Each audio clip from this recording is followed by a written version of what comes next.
Hi guys, welcome to TFA Files TV. We are back again with the latest gossip. Nyaya dziri kupisa dziri kutendera pa social media. Silent killer achinyomba idi ari kudedzera kuti mutoriro is better than corruption. Mnogoziya mega ZANU-PF ne corruption si. Corruption gaitwa Samtoriro.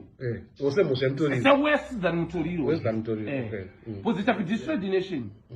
Ndio yakatotanga kuti destroy the nation. Andona. Kusika pale vile kuti mutoriro unongoti donzi umiswa. But mutoriro unopinda nepabhuda.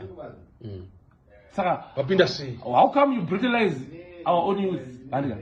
Isusu ndizvo zvava zvemuZimbabwe. Andika. Pambacho vamwe mayouth anenge apa. Vamwe vanenge vatoita kuurayana, vamwe vabheja njuga, vamwe vaweka futi so hard to get that little money. So that they take that drug as a pain reliever.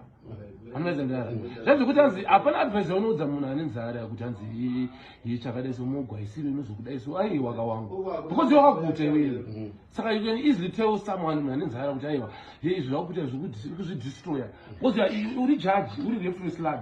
Andona kwauriyoka mauside acho unochimaoneraka unozonoona uside but iwe uri side iyi. Saka tanga wamugutisa mozogara patebhu motaura wadya iwewe aungati wakaguta woenda kunegotiate munhu ane nzara kuti aite semunhu akaguta kwaunoswera wewe.